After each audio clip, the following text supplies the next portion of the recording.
Comme l'a dit Michael Landon une fois, fais ce que tu veux faire maintenant. Il n'y a qu'un nombre limité de lendemains. C'est une phrase qui, avec le recul, sonne comme une prophétie. Michael Landon était une icône. Pour des millions de personnes, il n'était pas seulement un acteur, il était un membre de la famille. Il était le fougueux Little Joe Cartwright sur Bonanza, le pilier moral P.A. Ingalls dans La petite maison dans la prairie, et l'ange bienveillant Jonathan Smith dans Les routes du paradis. Son sourire était un gage de réconfort, sa présence à l'écran, une promesse que, peu importe les difficultés, tout finirait par s'arranger. Mais derrière cet éclat de perfection télévisuelle, derrière le sourire le plus fiable d'Amérique, se cachait une vie d'une complexité et d'une douleur inimaginables. La vie de Michael Landon n'était pas un épisode bien écrit avec une fin heureuse. Elle a été marquée par des triomphes spectaculaires, certes, mais aussi par des traumatismes d'enfance dévastateurs, des scandales publics qui ont failli détruire son image, et une bataille finale contre la maladie qui a choqué le monde. Dans cette vidéo, nous allons explorer l'histoire poignante de sa mort prématurée, mais aussi la tragédie qui a suivi, une onde de choc qui a frappé sa propre famille avec la perte dévastatrice de son fils, Mark. C'est une histoire de dualité, celle de l'homme public adoré et de l'homme privé, profondément imparfait, qui luttait pour exorciser ses propres démons.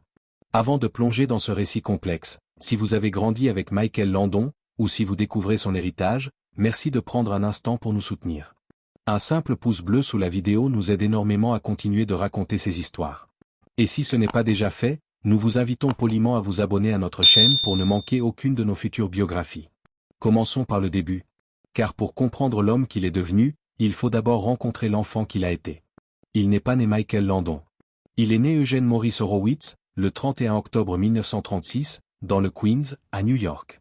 Sa famille déménage peu après à Collingswood, dans le New Jersey, et c'est là que les fondations de sa personnalité complexe seront coulées.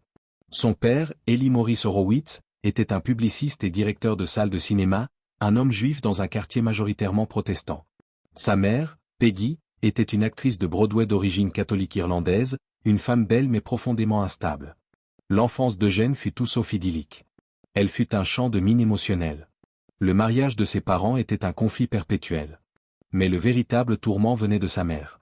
Peggy souffrait de graves problèmes psychologiques, que l'on qualifierait probablement aujourd'hui de troubles de la personnalité ou de dépression majeure.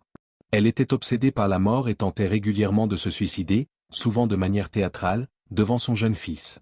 Dans son livre, Cheryl Landon, la fille de Michael, raconte une scène qui glace le sang. La famille était en vacances à la plage. Soudain, Peggy s'est levée et a commencé à marcher dans l'océan, s'enfonçant de plus en plus profondément, avec la ferme intention de se noyer.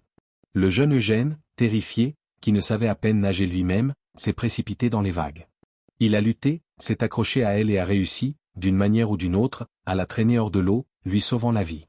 Il n'avait que 10 ans. Imaginez-vous une seconde à sa place. Le poids de la vie de votre propre mère, littéralement sur vos épaules d'enfant. Ce n'était pas un incident isolé. Peggy utilisait la menace du suicide comme une arme, laissant son fils dans un état d'anxiété permanent. Rentrait-il de l'école pour trouver sa mère? Ou la trouverait-il inanimée? À la maison, l'humiliation était aussi une arme. En raison du stress immense, le jeune Eugène souffrait d'énurésie nocturne, il mouillait son lit. C'est un problème courant chez les enfants vivant un traumatisme. La réaction de sa mère? Au lieu de le rassurer, elle accrochait les draps souillés à la fenêtre de sa chambre, à la vue de tous ses camarades de classe qui passaient. Regardez ce que le petit Eugène a encore fait. À l'extérieur de la maison, ce n'était guère mieux. Dans le Collingswood des années entre 40 et 50, être à moitié juif faisait de lui une cible. Il était régulièrement harcelé, battu, traité de sale juif. Il passait une grande partie de son enfance seul, se réfugiant dans un monde imaginaire fait de bandes dessinées et de prières. Il priait Dieu, non pas pour lui-même, mais pour sa mère. Il priait pour qu'elle trouve la paix, pour qu'elle arrête de vouloir mourir. Cette enfance a forgé l'homme. Elle a créé en lui une rage de vaincre, un besoin désespéré de contrôle, et un désir ardent de créer l'exact opposé de ce qu'il avait connu, une famille stable, aimante et parfaite. C'est la clé de toute sa carrière. Michael Landon n'a pas seulement joué des pères de famille parfaits, il essayait désespérément d'en devenir un, de réécrire son propre passé traumatisant à travers ses scénarios. Son évasion fut d'abord physique. Eugène, malgré sa petite taille, était un athlète phénoménal. Il s'est tourné vers le lancer du javelot. Il y a mis toute sa rage, toute sa frustration. Et il est devenu bon? Incroyablement bon. Il a battu des records nationaux pour lycéens. En 1954, son lancer de 193 pieds et 4 pouces, près de 59 mètres, était le meilleur du pays. Ce talent lui a valu une bourse d'études à l'Université de Californie du Sud, USC. Le voilà, l'enfant brisé de Collingswood, en route pour la gloire olympique en Californie. Le rêve américain. Mais le destin, ou peut-être son propre corps, en avait décidé autrement. Lors de sa première année, il s'est gravement déchiré les ligaments de l'épaule. D'un coup, sa carrière d'athlète était terminée. La bourse d'études? Envolée. Il a quitté l'université, se retrouvant à nouveau à la dérive. Il a enchaîné les petits boulots. Il a travaillé dans un entrepôt, déchargé des wagons de marchandises, vendu des couvertures. Puis, un jour, un collègue de l'entrepôt lui a demandé de l'aider à préparer une audition pour une école d'art dramatique. Eugène lui donnait la réplique, et quelque chose s'est produit. Le collègue n'a pas été pris. Mais le jury a été impressionné par Eugène. Peu de temps après, pour être plus proche des studios, il a pris un emploi de pompiste dans une station-service juste en face des studios Warner Bros. Un jour, un agent artistique nommé Bob Raison s'est arrêté pour faire le plein. Il a regardé le jeune homme au visage angélique et intense qui remplissait son réservoir et lui a dit « Avez-vous déjà pensé à être acteur ?» C'était le début. Eugène Horowitz avait besoin d'un nom de scène. Il a ouvert l'annuaire téléphonique de Los Angeles et son doigt est tombé sur Michael Landon. C'était simple, fort, américain. Eugène Horowitz, l'enfant tourmenté, était mort. Michael Landon, la future star, venait de naître. Il s'est inscrit à des cours de comédie et a commencé à auditionner. Le succès n'a pas été immédiat. Mais en 1957, il a décroché un rôle qui allait le faire remarquer, bien que ce soit à l'opposé total de l'image qu'on aura de lui plus tard. Ce n'était ni Bonanza ni La Petite Maison. C'était I Was a Teenage Werewolf, j'étais un loup-garou adolescent. Oui, le futur P.A. Ingal a commencé sa carrière en tant que monstre de film d'horreur de série B. Le film, tourné en 7 jours, fut un succès surprise, un véritable phénomène culte chez les jeunes. Michael Landon, avec son angoisse palpable, était parfait en adolescent torturé qui se transforme en bête. Ironiquement, il puisait dans sa propre rage d'enfance. Il a détesté ce film, il en avait honte, mais il l'avait mis sur la carte. C'est à cette époque qu'il commence à construire sa propre famille, celle qu'il n'a jamais eue. En 1956, il épouse Dodie Lévy-Frazé. Il adopte immédiatement le fils de Dodie, Mark, qui avait 7 ans. C'est ce même Mark qui sera au cœur de la seconde tragédie de notre histoire. Le couple adoptera également un deuxième fils, Josh. Mais ce premier mariage ne dure pas. La pression de sa carrière naissante et de ses propres démons était trop forte. Il divorce en 1962. Pendant ce temps, sa carrière télévisuelle explose. Après plusieurs petits rôles, il décroche l'audition de sa vie en 1959. Le producteur David Dortor prépare une nouvelle série western, l'une des premières en couleur, appelée Bonanza. Landon auditionne pour le rôle du fils aîné, Adam, mais Dortor voit en lui autre chose. Il voit le tempérament, la passion, le charme juvénile. Il lui offre le rôle du plus jeune fils, Joseph, dit Little Joe Cartwright. À seulement 22 ans, Michael Landon devient l'une des plus grandes stars de la télévision mondiale. Bonanza est un triomphe. La série domine les audiences pendant 14 saisons. Little Joe, le cadet au sang chaud, devient le favori des fans, recevant des milliers de lettres par semaine. Mais Michael Landon n'était pas du genre à se contenter d'être un joli visage. Il se souvenait de son besoin de contrôle. Il a observé, il a appris. Il est allé voir les producteurs et a demandé à écrire un épisode. Ils ont ri, mais il a insisté. En 1962, il écrit son premier scénario. En 1968, il réalise son premier épisode. À la fin de la série, il était l'un des principaux scénaristes et réalisateurs du show. Il formait une véritable famille avec ses costards. Lorne Greene, qui jouait son père Ben Cartwright, est devenu une figure paternelle de substitution. Et puis il y avait Dan Blocker, l'imposant et débonnaire Ross. Blocker n'était pas seulement un collègue, il était le meilleur ami de Michael, son confident, son frère de cœur.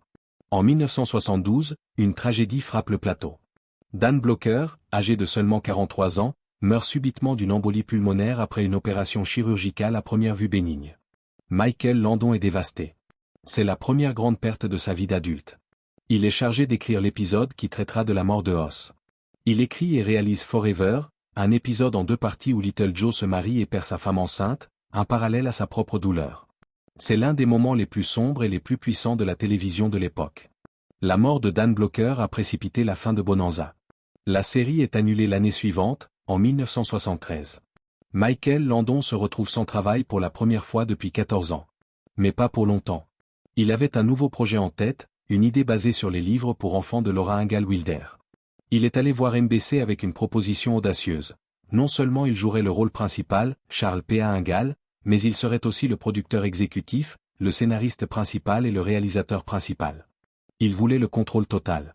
NBC, nerveuse à l'idée de perdre sa plus grande star, a accepté. La petite maison dans la prairie est née en 1974. C'est ici que Michael Landon a cimenté son héritage. Il a consciemment créé une série qui était l'antithèse de son enfance. La petite maison n'était pas seulement une série, c'était sa thérapie.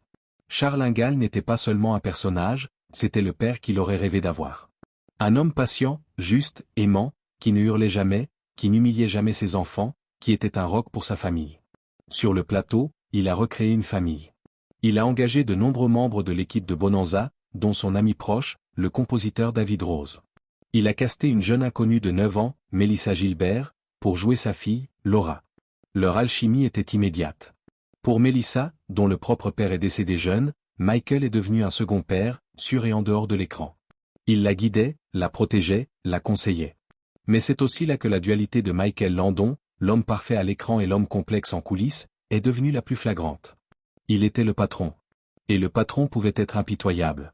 Si vous appréciez cette plongée dans les coulisses de la vie de Michael Landon, pourriez-vous s'il vous plaît nous le faire savoir en cliquant sur le bouton j'aime? Votre soutien est notre plus belle récompense. L'homme qui projetait une telle chaleur paternelle était aussi, selon de nombreux témoignages, un contrôle fric absolu. Il exigeait une loyauté totale. Et il avait un côté sombre. Karen Grassl, l'actrice qui jouait sa femme, Caroline Ma Ingalls, a raconté son expérience dans ses mémoires, Bright Lights, Prairie d'Est. Au début, tout était parfait. Mais après le succès de la première saison, elle a demandé une augmentation de salaire, alignée sur ce que touchaient les autres acteurs de son calibre. Michael Landon a refusé net. Selon Grassl, son attitude envers elle a changé du tout au tout. Il a commencé à la rabaisser, à se moquer de son apparence, et pire, à faire des blagues crues et sexistes à son sujet devant toute l'équipe, juste avant de tourner une scène d'amour. Il la mettait mal à l'aise, utilisant l'humiliation comme une arme. Cela ne vous rappelle-t-il pas quelque chose? L'enfant humilié était devenu l'adulte qui humiliait à son tour. C'était son mécanisme de défense, sa façon d'asseoir son contrôle. Pendant ce temps, sa vie privée, qu'il avait tenté de stabiliser, commençait à imploser. En 1963, après son premier divorce, il avait épousé Marjorie Lynn Noé. Ensemble, ils ont eu 4 enfants, en plus de la fille de Lynn qu'il a adoptée. Ils formaient le couple parfait d'Hollywood, la famille idéale qui reflétait celle de l'écran. Pendant près de 20 ans, ce fut le cas. Mais sur le plateau de la petite maison, une jeune femme travaillait comme maquilleuse et doublure. Elle s'appelait Cindy Clerico. Elle avait 20 ans de moins que lui. Michael Landon, l'incarnation de la morale familiale, a commencé une liaison avec elle. Le scandale a éclaté au début des années 80. Ce fut dévastateur, non seulement pour sa famille, mais aussi pour son image publique. P.A. Ingalls trompait sa femme avec une jeune femme de l'équipe? C'était impensable. Le divorce avec Lynn Noé en 1982 fut acrimonieux et incroyablement coûteux, l'un des plus chers de l'histoire d'Hollywood à l'époque. Mais la blessure la plus profonde fut peut-être celle infligée à Melissa Gilbert. Elle adorait Michael comme un père. Elle était aussi très amie avec ses enfants. Quand elle a appris la liaison, elle s'est sentie trahie. Le PA parfait n'existait pas. Elle a coupé les ponts avec lui. Pendant des années, les 2 personnes qui avaient formé le duo père-fille le plus aimé de la télévision ne se sont plus adressé la parole. Michael, fidèle à lui-même, a affronté la tempête. Il a refusé de s'excuser publiquement, déclarant à la presse, « Vous ne mettez pas fin à une relation de 19 ans pour aller au lit avec quelqu'un de 20 ans plus jeune. Il faut qu'il y ait des problèmes majeurs. » Il a épousé Cindy Clerico en 1983, un an après son divorce. Ils auront 2 enfants ensemble. La petite maison dans la prairie s'est terminée en 1983. L'image de Landon était ternie. Il avait besoin d'un nouveau projet, d'une nouvelle façon de se connecter avec son public. Il avait besoin d'une rédemption. Et il l'a trouvée d'une manière incroyablement personnelle. Sa fille adoptive, Cheryl, celle issue de son mariage avec Lynn, avait été victime d'un terrible accident de voiture en 1973. Elle était dans le coma, et les médecins étaient pessimistes. Michael, désespéré, a passé des heures à l'hôpital. Il a raconté plus tard avoir fait un pacte avec Dieu. « Si tu la laisses vivre, a-t-il prié, je ferai quelque chose pour toi. Je te le promets. » Cheryl s'en est sortie. Et Michael Landon n'a pas oublié sa promesse. 10 ans plus tard, en 1984, il lance Les Routes du Paradis, Highway to Heaven. Cette fois, il ne joue pas un père, mais un ange en probation, Jonathan Smith, envoyé sur Terre pour aider les gens. C'était sa façon d'honorer son pacte. C'était sa lettre de remerciement à Dieu. Et pour jouer son partenaire, Mark Gordon, il a fait appel à son vieil ami, l'acteur Victor French, qui avait joué Isaiah Edwards dans La Petite Maison. Les deux hommes étaient des amis inséparables. La série fut un nouveau succès. Elle était douce, pleine d'espoir, et elle a restauré l'image de Landon. Il était à nouveau l'homme qui apportait du réconfort. Mais la tragédie, qui n'était jamais bien loin dans la vie de Michael Landon, allait frapper à nouveau. Et cette fois, de manière dévastatrice. En 1989, Les Routes du Paradis entrait dans sa 5e saison. Victor French, qui était un gros fumeur, a commencé à se sentir mal. Le diagnostic est tombé comme un coup près, cancer du poumon, à un stade avancé. La maladie a été fulgurante. Victor French est décédé le 15 juin 1989, âgé de 54 ans. Pour Michael, ce fut un coup de massue. Il venait de perdre son deuxième frère, son partenaire de jeu, son meilleur ami. La série ne pouvait pas continuer sans lui. Elle s'est arrêtée brutalement. Michael Landon était à nouveau en deuil, et profondément secoué. Il a pris du temps pour lui. Il a réalisé un téléfilm, mais il s'est surtout concentré sur sa famille, celle qu'il avait construite avec Cindy. Il avait arrêté de fumer, il était un très gros fumeur, jusqu'à 4 paquets par jour, après la mort de Victor, mais les dégâts étaient probablement déjà faits. Au printemps 1991, Michael et sa famille partent en vacances au ski dans l'Utah. Pendant le séjour, il commence à ressentir de violentes douleurs abdominales. Il pense d'abord à un ulcère. Mais la douleur persiste, insupportable.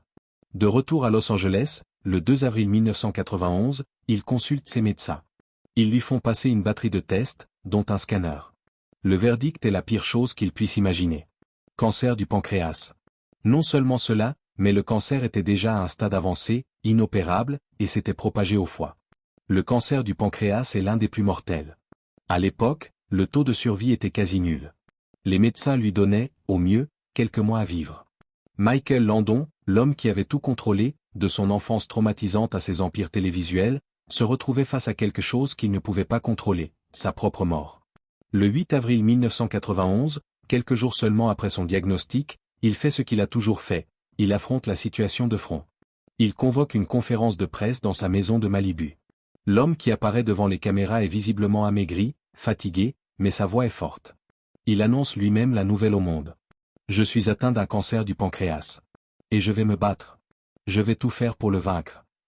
Il a gardé son sens de l'humour, même à ce moment. Il a brandi une copie du tabloïd national Enquiré qui titrait Michael Landon, le cancer courageux. Il a ri et a dit, je trouve incroyable que ce soit le même journal qui, la semaine dernière, disait que j'étais un fou détesté de tous et que ma femme m'avait quitté. Maintenant, je suis courageux. Le monde est sous le choc. P.A. Ingal? L'ange Jonathan Smith? Mourant? C'était inconcevable. Mais c'est son apparition suivante qui restera dans les annales. Le 9 mai 1991, il se rend à Burbank pour s'asseoir une dernière fois sur le canapé de son ami, Johnny Carson, au Tonight Show. Ce fut l'un des moments les plus extraordinaires de l'histoire de la télévision. Il est entré sur le plateau sous une ovation qui a duré plusieurs minutes. Il était frêle, mais son sourire était là. Il a plaisanté. Il a parlé de son combat. Il a encore attaqué les tabloïds, dont un qui affirmait que lui et sa femme essayaient d'avoir un 10e enfant. Il a regardé Carson et a dit, avec un timing comique parfait, et il disait que c'était moi qui étais enceinte. La salle a explosé de rire. C'était du pur Landon. Défier la mort avec humour. Il a parlé de son traitement, de sa foi. Il a terminé l'interview en disant, je vais me battre. Et je reviendrai m'asseoir ici. Johnny Carson, visiblement ému, lui a serré la main. Tout le monde savait, au fond de soi, qu'il ne reviendrait pas. Après cette apparition, il s'est retiré de la vie publique pour mener son dernier combat. Il a rejeté la chimiothérapie traditionnelle, jugée inefficace pour son type de cancer, et s'est tourné vers des traitements alternatifs. Il a adopté la thérapie Gerson, un régime végétarien strict, des suppléments de vitamines et, ce qui a fait couler beaucoup d'encre, des lavements au café. Il était prêt à tout essayer. Il a fait la couverture du magazine Life en juin 1991. La photo est poignante. On le voit, torse nu, très amaigri, tenant son plus jeune fils dans ses bras, entouré de sa famille. Le titre était simple, le combat courageux de Michael Landon. Pendant ce temps, une réconciliation cruciale a eu lieu. Mélissa Gilbert, apprenant la nouvelle, a mis de côté sa rancœur. Elle a appelé, puis est venue lui rendre visite. Elle a raconté être entrée dans sa chambre et avoir vu cet homme, qui avait été son roc, si fragile. Ils ont pleuré. Ils se sont pardonnés. Le PA et la petite gousse, son surnom pour elle, ont fait la paix. Karen Grassle, Mahingal, est venue aussi. Eux aussi se sont réconciliés, laissant derrière eux les conflits salariaux et les mots durs. Dans ces derniers jours, Michael Landon a réparé les ponts qu'il avait brûlés. La fin est arrivée vite. Le 1er juillet 1991, 3 mois à peine après son diagnostic, Michael Landon est chez lui, à Malibu. Il est entouré de ses 9 enfants, issus de ses 3 mariages, et de sa femme, Cindy. Sa fille Leslie a raconté ses derniers instants. Il était faible, mais conscient. Il a demandé à avoir un moment seul avec Cindy. Puis il a fait revenir tous ses enfants. Il les a regardés un par un. Ses derniers mots ont été « Je vous aime tous ». Peu après midi, Michael Landon est décédé. Il avait 54 ans. Le même âge que son ami, Victor French. L'onde de choc fut mondiale. Les hommages ont afflué, de l'ancien président Ronald Reagan à ses millions de fans. Il a été inhumé lors d'une cérémonie privée au Hillside Memorial Park Cemetery, un cimetière juif, honorant ainsi les racines de ce père qu'il avait à peine connu. Son héritage semblait assuré. Une œuvre télévisuelle colossale, basée sur la famille, l'amour et la rédemption. Et une grande famille de 9 enfants. Il avait même pris ses dispositions pour éviter les guerres d'héritage, enregistrant une vidéo, lue après sa mort, où il expliquait son testament et stipulait que quiconque le contesterait serait immédiatement déshérité. Un dernier acte de contrôle. Mais l'histoire tragique de la famille Landon n'était pas terminée. La dualité, la lumière et l'ombre, allait continuer. Cette histoire est incroyablement émouvante, et si elle vous touche, nous apprécierions sincèrement si vous pouviez vous abonner à notre chaîne. C'est un geste simple qui nous permet de continuer à partager ces récits. Parlons de son fils, Mark. Mark Frazee Landon. C'était le premier fils de Michael, l'enfant qu'il avait adopté en 1956 lors de son premier mariage avec Dodie. Mark avait grandi dans l'ombre de ce père immense. Il avait lui-même tenté une carrière d'acteur, apparaissant dans quelques films, dont un téléfilm réalisé par son père. Mais il n'a jamais atteint la notoriété de son père, ni même celle de ses demi-frères et sœurs. Mark était, à bien des égards, l'enfant de la première vie de Michael, celle d'avant la gloire immense, celle d'avant la petite maison. Il a lutté. Il était connu pour être une âme sensible, peut-être, comme son père, hanté par ses propres démons. Le 11 mai 2009, 18 ans après la mort de Michael, la tragédie frappe à nouveau. La police est appelée au domicile de Mark Landon à West Hollywood. Il le trouve mort, seul dans sa maison. Il avait 60 ans. L'enquête n'a révélé aucun signe d'acte criminel. La cause officielle de sa mort est restée non déterminée par le coroner. Cependant, les rapports de l'époque et les sources proches de la famille ont largement laissé entendre une possible overdose, accidentelle ou non. Le premier fils de Michael Landon, celui qui portait son nom avant même qu'il n'ait des enfants biologiques, est mort seul, dans des circonstances troubles. C'est une fin d'une tristesse infinie, un écho tragique à la solitude et au désespoir que Michael lui-même avait combattu toute sa vie. La mort de Mark est la partie la plus sombre de l'héritage Landon, celle dont on parle peu, mais qui accomplit la promesse tragique du titre de cette vidéo. Aujourd'hui, l'héritage de Michael Landon continue, et il est aussi complexe que l'homme lui-même. Ses autres enfants ont tracé des chemins fascinants. Michael Landon Jr. Son premier fils biologique, est devenu réalisateur et producteur, souvent dans le domaine des films familiaux et confessionnels. Il a même produit un téléfilm en 1999 intitulé Michael Landon, le père que je connaissais, une tentative poignante de comprendre cet homme complexe, de réconcilier le PA public et le père absent qu'il a parfois été pendant le divorce. Et puis, il y a Christopher Landon. Né du mariage avec Lynn Noé, Christopher a pris une direction radicalement opposée. Il est devenu l'un des maîtres de l'horreur à Hollywood. C'est lui qui a écrit plusieurs films de la saga Paranormal Activity. C'est lui qui a réalisé les comédies d'horreur acclamées Happy Death Day, Joyeux anniversaire, et Freaky. Pensez à cette ironie. Le fils de l'homme qui a banni la peur et l'obscurité de ses programmes, le fils de P.A. Ingal, est devenu un expert pour nous faire hurler de terreur. C'est peut-être, à sa manière, une façon de traiter l'héritage familial. Et enfin, il y a Jennifer Landon, sa fille avec Cindy, sa dernière femme. Elle est devenue une actrice acclamée, notamment pour son rôle de Teeter, la cowgirl excentrique et au langage bien pendu, dans la série à succès Yellowstone. Elle est l'antithèse des personnages féminins doux de la petite maison. Elle est brute, moderne, et incroyablement talentueuse. Au final, qui était Michael Landon? Était-il le saint homme de la télévision? Ou le tyran de plateau aux mœurs légères? Il était les deux. Il était un enfant brisé qui a utilisé sa douleur comme carburant pour construire un empire de bonté à l'écran. Il était un homme qui aspirait désespérément à l'amour familial, mais dont les propres failles ont fait exploser la sienne. Il était la preuve vivante que les gens ne sont pas tout noirs ou tout blancs. Il a apporté un réconfort incommensurable à des millions de personnes, tout en causant une douleur profonde à certains de ses proches. Il était, en somme, profondément humain. Sa véritable tragédie n'est pas seulement sa mort prématurée à 54 ans, mais le fait qu'il n'ait jamais semblé trouver la paix qu'il écrivait si bien pour ses personnages. Et la mort tragique de son fils Mark, des années plus tard, est le rappel douloureux que les traumatismes peuvent se transmettre, que l'ombre d'un père aussi immense peut être un endroit froid où l'on se perd. Maintenant, nous aimerions connaître votre avis. Quel est votre souvenir le plus marquant de Michael Landon? Était-ce Little Joe, Charles Ingalls, ou Jonathan Smith? Quel impact sa vie et ses émissions ont-elles eu sur vous? Partagez vos réflexions et vos souvenirs dans la section des commentaires ci-dessous. Si vous avez trouvé cette histoire aussi complexe et émouvante que nous, merci de donner un pouce bleu à cette vidéo et de vous abonner à notre chaîne pour plus d'histoires qui explorent la vie cachée des icônes que vous pensiez connaître. N'oubliez pas d'activer la cloche de notification pour ne jamais manquer une nouvelle biographie. Merci de nous avoir rejoints pour ce voyage dans la vie, la mort et l'héritage compliqué de Michael Landon. Et souvenez-vous de sa leçon, fais ce que tu veux faire maintenant. Il n'y a qu'un nombre limité de lendemains. À bientôt.